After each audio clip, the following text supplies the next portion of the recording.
สวัสดีค่ะยินดีต้อนรับสู่ช่องตาดำชาแนลนะคะ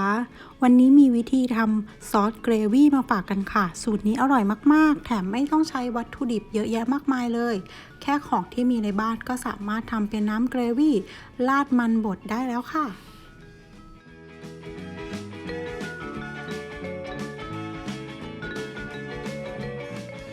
โดยสูตรนี้นะคะสามารถทานได้กับมันบดหรือว่าสเต็กต่างๆได้เลย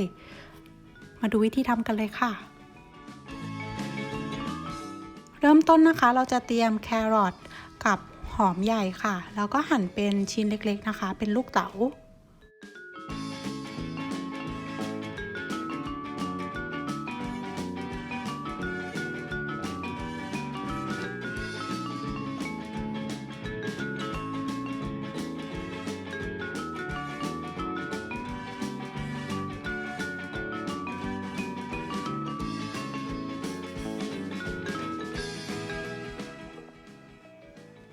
นะคะเสร็จเรียบร้อยแล้วถ้าเพื่อนๆมีขึ้นช่ายฝรั่งหรือว่า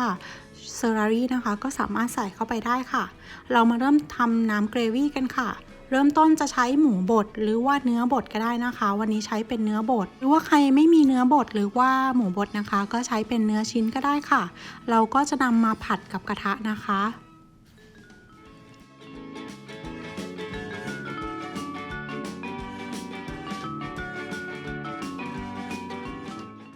จากนั้นเราจะใส่ตัวหอมใหญ่นะคะแล้วก็แครอทลงไปค่ะส่วนนี้เราจะทำเป็นน้ำเกรวี่เพื่อให้เขามีความหวานของตัวผักแล้วก็ความหวานจากเนื้อนะคะไม่ต้องใส่สารเสริมเพิ่มเข้าไปเลยจากนั้นก็ผัดให้เข้ากันค่ะ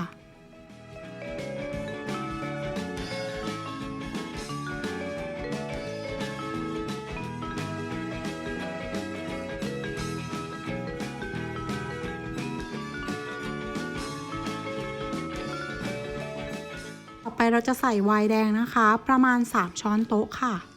แล้วก็จะใส่โรสแมรี่ค่ะเพื่อให้เขากลบกลิ่นของเนื้อแต่ถ้าเพื่อนๆไม่มีก็ไม่เป็นไรค่ะก็ใส่แค่ไวน์แดงลงไป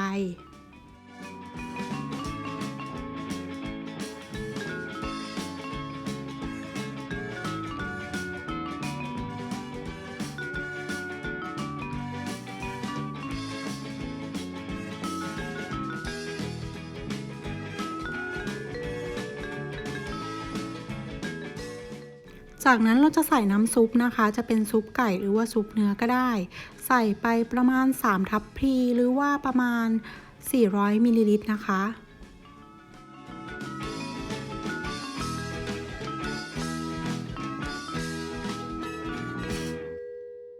แล้วจากนั้นก็ทำการเคี่ยวน้ำซุปตัวนี้นะคะเป็นน้ำเกรวี่เนี่ยไปเรื่อยๆค่ะโดยสีของเขาก็จะออกมาตามสีของเนื้อนะคะที่เราใส่แล้วก็รสชาติหวานของทั้งเนื้อแล้วก็ผักเลยค่ะ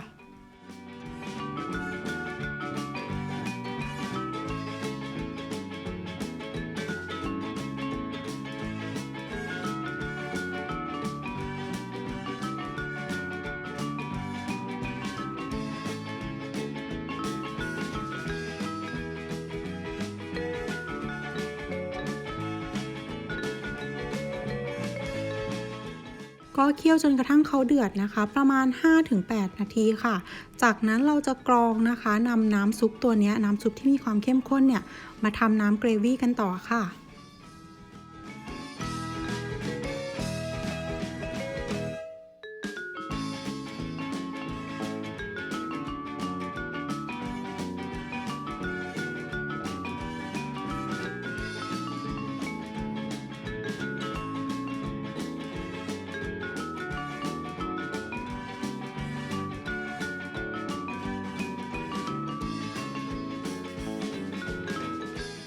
นี่นะคะเราก็จะได้น้ำซอสเรียบร้อยแล้วค่ะก็นำมาใส่หม้อเหมือนเดิมต่อไปเดี๋ยวเราจะทำให้เขามีความเข้มข้นมากขึ้นนะคะ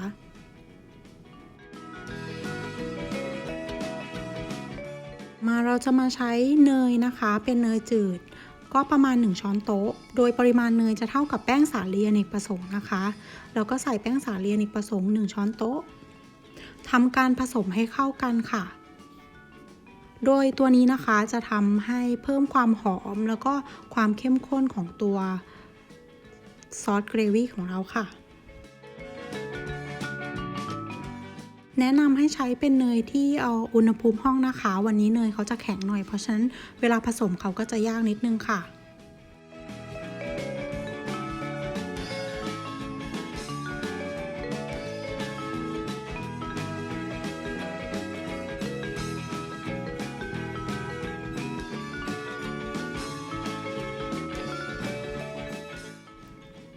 ต่อมาเรามาทำน้ำเกรวี่กันต่อค่ะ ก็นำน้ำซุปนะคะผสมปรุงรสชาติด้วยพริกไทย ทั้งเป็นพริกไทยขาวแล้วก็พริกไทยดำนะคะบด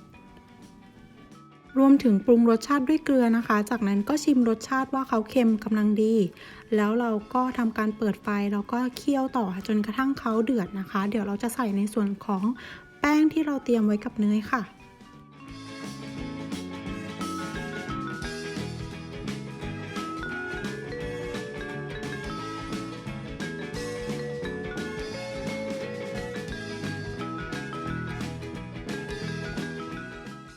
นี่นะคะพอเขาเดือดเราก็ใส่ในส่วนผสมที่เราเตรียมไว้นะคะ เป็นแป้งกับเนย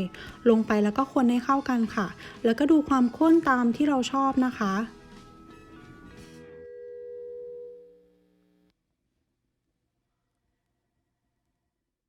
คนจนกระทั่งส่วนผสมนะคะเริ่มงวดแล้วก็ข้นลักษณะนี้ค่ะอันนี้เราไปกรองมาอีกทีนะคะเขาก็เลยเนียนเลยแต่ถ้าเพื่อนๆไม่ต้องกรองก็สามารถใช้ได้เหมือนกันค่ะ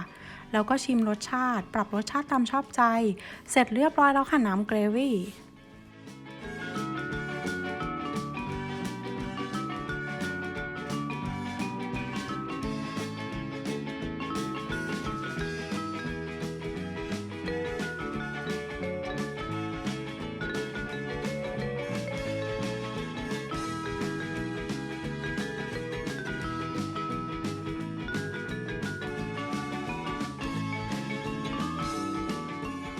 เดี๋ยววันนี้เราจะเสิร์ฟเกรวี่ซอสนะคะกับมันบดแล้วก็ตัวมีทบอลค่ะเพื่อนๆสามารถเปลี่ยนเป็นสเต็กเนื้อหรือว่าสเต็กหมูตามชอบใจได้เลยค่ะ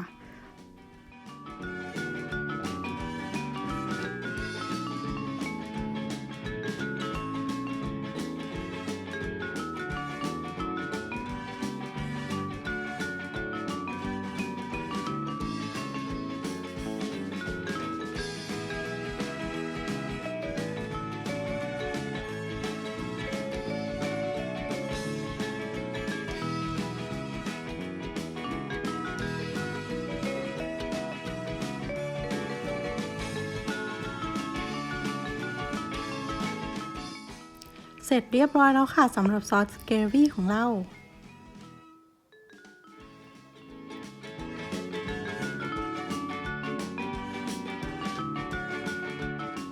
ขอบคุณทุกคนที่รับชมนะคะ ถ้าชอบคลิปนี้รบกวนกดติดตาม Subscribe กดไลค์เป็นกำลังใจให้ด้วยค่ะ แล้วพบกันใหม่กับคลิปหน้าค่ะ สวัสดีค่ะ